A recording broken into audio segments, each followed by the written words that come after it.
सितंबर को फिर भोपाल आएंगे और जब 10 सितंबर को आएंगे तब जो है हम एक दिन के लिए नहीं आएंगे, हम यहाँ पे बैठेंगे भी और धरना भी देंगे और ज़रूरत पड़ी तो हम वहाँ 1-2 दिन के लिए नीलम पार्क के बाहर बैठेंगे। तो ये मुद्दा बनेगा। पहली बार आउटसोर्स अस्थायी ठेका कर्मचारी मध्य प्रदेश में मुद्दा बना है और जब कोई वर्ग अगर मुद्दा बन जाता है तो सरकार को उसका समाधान करना पड़ता है। हम आज भोपाल के लोगों से क्या बहुत सारे लोग हैं, अलग अलग विभागों में हैं। भोपाल में ही अपने आउटसोर्स अस्थायी कर्मचारियों की संख्या कम से कम नहीं तो 50,000। अगर इसमें से 25% लोग भी संगठित हो गए तो आप समझिए क्या हालत हो जाएगी भोपाल में 10 तारीख। तो मैं 2 बातें आपसे कहने के लिए बुलाया था। एक तो ये है कि आप लोग सोशल मीडिया का अधिक से अधिक उपयोग करें, क्योंकि आपके साथ किस तरीके का अन्याय हो रहा है। आपको मिनिमम वेज नहीं मिल रहा, समय का वेतन नहीं मिलता, नौकरी सुरक्षा नहीं, इस चीज़ को सोशल मीडिया पर जितना ज़्यादा से ज़्यादा लिख सकते हैं लिखें। और 10 सितंबर को अगर सरकार ने 10 सितंबर से पहले हमारा सम्मेलन नहीं बुलाया, हमारे लिए कुछ घोषणा नहीं की, तो हम लोग 10 सितंबर को फिर आ रहे हैं और पूरे मध्य प्रदेश में माहौल बन गया और उस दिन कम से कम 50,000 लोग इकट्ठा होगा। हम भोपाल के लोगों की इसलिए ज़्यादा जिम्मेदारी है कि यहाँ सबसे ज़्यादा लोग रहते हैं और सबसे ज़्यादा लोग रहते हैं, भोपाल में लोग आ रहे हैं, इसलिए भोपाल की संख्या देखें 6 अगस्त को भी अच्छी संख्या हो गई थी भोपाल में। हाँ। काफ़ी लोग निकले। पहली बार भोपाल के लोग किसी कार्यक्रम में शामिल हुए, वरना होते नहीं है भोपाल के। ये इसलिए शामिल हुए कि उनको विश्वास और भरोसा पैदा हुआ कि अब इसमें कुछ हो सकता है और इसमें निश्चित रूप से बहुत कुछ होगा। लेकिन सरकार लोग तरह तरह की बातें करते हैं कि ये ठेका प्रथा आउटसोर्स प्रथा ख़त्म नहीं हो सकती। मैंने पहले भी कहा और मैं अभी भी कह रहा हूँ कि ये ख़त्म हो सकती है, बशर्ते हम इसको ख़त्म कराने की बात करें। पहले भी देखिए सरकारी दफ्तरों में पहले 2 तरह की नौकरियाँ मिलती थी, एक प्राइवेट नौकरी, एक सरकारी नौकरी। जो सरकारी दफ्तर में बैठता था वो सरकारी नौकरी करता था, वो चाहे किसी भी मतलब दैनिक वेतन की योजना में करता था। किसी कारखाने में जाता था तो प्राइवेट नौकरी। ये सामान्यतः अपने सामने एक पिक्चर थी। हम लोग तो सरकारी दफ्तर में बैठकर प्राइवेट नौकरी कर रहे हैं। ये सिस्टम ही अपने आप में गलत है, अपने आप में गलत है और इसलिए ये सिस्टम ख़त्म हो सकता है बशर्ते हम लोग बोलें। हम लोग 10 सितंबर से पहले कई नगर निगमों में भी हमारे साथ जुड़ गई हैं। सागर, ग्वालियर, खंडवा, छिंदवाड़ा, मतलब 7-8 नगर निगम के ठेका कर्मचारी आउटसोर्स कर्मचारी अपने साथ जुड़े हैं।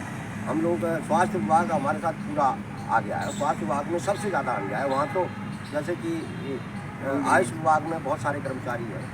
स्वास्थ्य विभाग में तो स्थिति ये है कि 20-25 नाम से लोग काम कर रहे हैं और उनके कोई सरकार के पास रिकॉर्ड नहीं है, कोई रिकॉर्ड नहीं है। जैसे वो वैक्सीन पहुँचाते हैं, ABD है, 125 रुपया देते हैं, उससे कहते हैं कि 30 किलोमीटर जाओ, 30 किलोमीटर लौट के आ।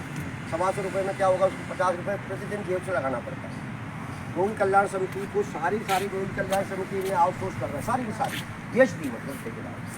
मतलब मैंने कल ही डाला आयुष विभाग का, आयुष विभाग में 3400 कर्मचारी है, 3300, मतलब कितनी शर्म की बात है कि 3300 कर्मचारी है आयुष विभाग में और 3031 कर्मचारी आउटसोर्स के, यानी आयुष विभाग के पास अपना कर्मचारी की संख्या मात्र 200 है। इसमें मंत्री भी शामिल और 200 में भी 50 वो है जो प्रतिनियुक्ति पे आए हुए।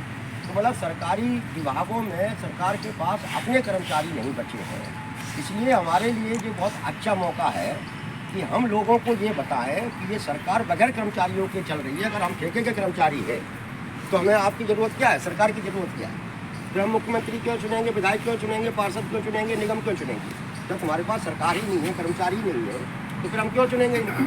तो हमें यही लोगों को बताना है चुनाव का समय और सरकार डरती है कि अगर सरकार की लोगों में बदनामी होती है तब सरकार डरती है और कुछ करती है। अपन 10 सितंबर का अपन लोग तय कर चुके हैं। 10 सितंबर का अभियान आप लोग भोपाल में अपने अपने स्तर पर चलाएं। जो जिस विभाग में है उस विभाग में उनसे कहें कि एक दिन आ जाओ। एक दिन जितनी ज़्यादा लोग दिखेंगे और दिखने का देखो, सरकार को जब लोग बुलाने होंगे तो वो तो गाड़ियाँ लगा के भीड़ बुला लेगी, ठीक है कि नहीं? लेकिन हम लोग अपने अधिकार के लिए बोलने आएंगे तो उससे सरकार डरेगी। सरकार भीड़ से नहीं डरती, सरकार डरती है आपकी आवाज़ से कि आप कह क्या रहे हैं। आप सरकार को बदनाम तो नहीं कर रहे हैं। तो सरकार को बदनाम कर रहे हैं। हम कहेंगे कि हम तो 4,000 रुपये में काम करा रहे हैं, तो सरकार की बदनामी है, सरकार करेगी। हमारी नौकरी में सुरक्षा नहीं है, कभी भी निकाल देते हैं तो सरकार डरेगी। तो हम लोग ये कहने आ रहे हैं, आप लोगों की व्यक्तिगत ये जिम्मेदारी है कि भोपाल से कम 15-20 हज़ार लोग 10 सितंबर को अपने इकट्ठे करें। कैसे करना है, क्या करना है, ये आप लोगों से बेहतर कोई नहीं समझता है। आप लोग सब पढ़े लिखे अपना घर परिवार चलाने वाले लोग हैं, इसलिए आप लोग योजना अपने स्तर पर बहुत अच्छी बना सकते हैं, ये हमें भी कहने की ज़रूरत नहीं है। और आप लोग सब अपने अपने स्तर पर आंदोलन को खड़ा करने की सामर्थ्य भी रखते हैं, इसलिए आप कर भी सकते हैं। तो 10 सितंबर अपनी ये आखिरी कार्यक्रम होगा, लेकिन 10 सितंबर अपने को बहुत बड़ा फ़ायदा देके जाएगा। सरकारें लोकतंत्र में मुंडियों की संख्या मायने रखती है, इसलिए अपने 6 तारीख को भी जो किया वो आउटसोर्स का पहला ऐसा कार्यक्रम था जिसमें लोग गुस्से में थे, कुछ मांग रहे थे। ऐसा कार्यक्रम आउटसोर्स का पहले कभी नहीं हुआ। स्वागत सत्कार के लिए तो बुला लें तो ढेर सारे लोग आ जाते हैं, लेकिन लड़ने के लिए लोग आए वो ज़्यादा मायने रखते। तो 6 अगस्त को जो हुआ है उससे कई गुना बड़ा अपन 10 सितंबर को कर रहे हैं। इसी की तैयारियां आज हम भोपाल से शुरू कर रहे हैं। अब हम सीहोर भी जा रहे हैं, कल विदिशा भी जा रहे हैं, और सब जगह बैठने करके लक्ष्य हमारा है कम से कम 50,000 लोग भोपाल में उस दिन 10 सितंबर को होंगे। और उसके बाद उससे पहले ही सरकार सरेंडर हो जाएगी, इस बात की गारंटी। ठीक है कि नहीं? यही बात करने के लिए अपन यहाँ बुलाए थे। अब आज क्या है कि ये सब पार्क वाले आ गए, बोले कि पार्क बंद है। ये तो पहली बार